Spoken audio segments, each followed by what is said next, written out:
Hello friends, welcome to another learning workshop. Our title for today is Setting Boundaries at Work. This is part of our Establishing Boundaries at Work series. Friends, my intention here is through this small workshop, I would like to assist you in establishing healthy boundaries at work, and this we will do through a 5-step method. So by the end of this workshop, you would be able to first identify the areas in your workspace where you really need to establish boundaries or where your boundaries are getting exploited.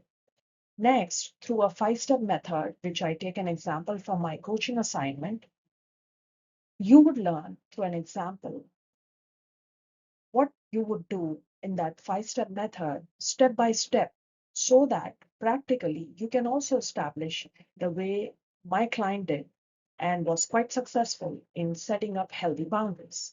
So let's get started. As we start, I just want you to pause this video, grab a notepad and a pen so that you can take down notes and also along with me run that 5-step method as I will teach you in a minute from now. As we get started, let's first understand the work area.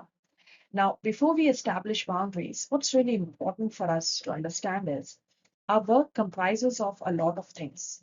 And since we all work in different roles and organizations, our job description may not be the same. Therefore, to make it easy, there is a general 5 category of work area within which you can club your work, which will help you. The first thing is do the diagnosis well, meaning help you understand where exactly your boundaries at workspace are getting exploited or where you really need to establish them. So you can't just, if you go everywhere and pick up your all the intricacies of your role, it might be a bit overwhelming to do so. So to ease that out, I have specifically created work areas. Let's look at them. They are just 5 in number. Each work area will just spend a second so that you get a feel of which area consists of what with examples.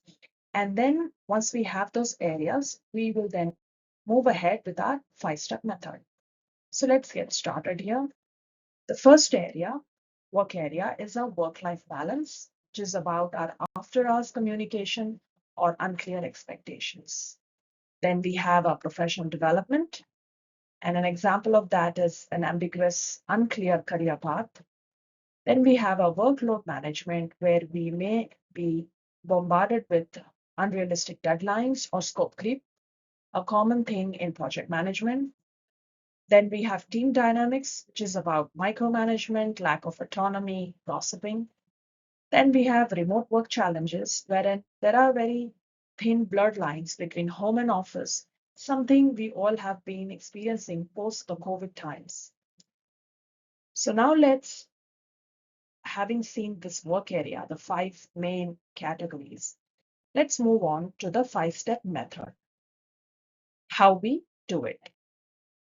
So here's the format in 5-step method, in which if you look at this, you can pause the video here and you can draw the same format in your notepad or your book or even in your machine. That's your computer. This is how it looks like. So this is the work area. Underneath this, these are those 5 areas we have just discussed: work-life balance, professional development, workload management, team dynamics, and remote work challenges. Now, the very first step when you would establish a work boundary, you first need to understand where exactly your boundaries need to be established or are getting exploited. And to do so, out of this 5 work area, you might pick up the top 3, one, or maybe the one that's giving you the maximum difficulty. So the first step is you identify your boundary challenge, meaning where exactly you need to establish your boundaries. So is it related to work-life balance? Is it to do with your professional development? Is it the workload management? Is it team dynamics, or is it remote work challenges? Once you do this, you will write this more in detail, because this is the first step is just identifying. You're doing the diagnosis and you're picking up the top one or three. Then you write the whole thing, why you feel this particular area is where your boundaries are getting exploited. So you write it more in detail, where you write the whole incident, the description of it, what really happened. Once you do that, then you write in this column, what is acceptable? Meaning, now you're trying to understand, here's where I have a challenge of boundary, here's where I wrote the detail more in a descriptive manner. Now, here's where I'm trying to understand from this, whatever you've written in this column, what is acceptable and what is not.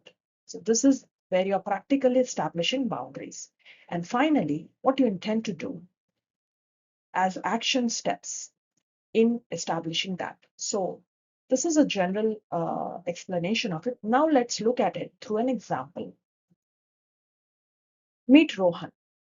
And for Rohan, he was my client where I helped him with many things, but one of this was in regards to establishing boundaries. So the issue Rohan had was he had a remote work challenges. So out of the 5 work areas, when I asked him to identify where exactly are you having a trouble establishing boundaries, he said remote work challenges. This is where it was a thin line between home and work. And this was one area where Rohan struggled with a boundary challenge. So I asked him, okay, now let's put it all in more detail. So when I asked him to write that in a descriptive manner, Rohan gave me many instances where once he was having dinner, and since he worked out of home most of the time and he rarely visit office, around dinner time, one of his boss called him and said to just hop on a quick call for 10 minutes. Sometimes he had unexpected weekend meetings inviting for a brainstorming sessions, which actually was jeopardizing Rohan's family life, specifically his time with his wife and kids. So initially, one of an instance, it was fine. He agreed to it and he did it well. But when this thing started, you know, getting on a frequent level, because he was available and he was not really able to say a no, it kind of became a regular feature. That's the reason why we were working together to find a way out. And through this step, 5 step, we first understood this was the area, this was the boundary that was getting challenged. What really happened, these were the details. Then next I asked him, what is acceptable to you? So he said that since he worked out of home and majority of time, which was 90%, and 10% is when he usually visit office, he there were certain things he feel being at home and having that opportunity to being at home with his family, being there for them. There was certain things he really need to comply with the office as well. So he said that there were certain things acceptable, however, there were certain which were not. So here from this instance, this description, what you're seeing on your screen is just a very brief part of it. There was a long, very detailed one. So from that, I asked him to put what is acceptable and what was not. So in this, he mentioned that emergency meetings which were required because he was a senior project lead, were acceptable still even at dinner times. However, it has to meet the criteria of emergency. So for the project that he was in and the stakeholders that he has globally spread across the globe, there were certain things which sometimes do constitute as emergency. And he said he was fine if the meeting meets that criteria, he will make himself available. However, which that does not meet that criteria needs to really get back to another day or some other time. So through this way, we were able to kind of establish the boundaries Rohan was struggling with. Finally, I asked him, what do you plan to do now that you know what is acceptable, what is not? Because we did a very deep dive session in understanding his role and what really constitutes this emergency. He mentioned how he would be making use of certain communication uh, channels and also technical setups like closing notifications or out of office or a default mode after a specific hour, which he would communicate and convey to his team, which will help him take those practical, actionable steps to establish healthy boundaries.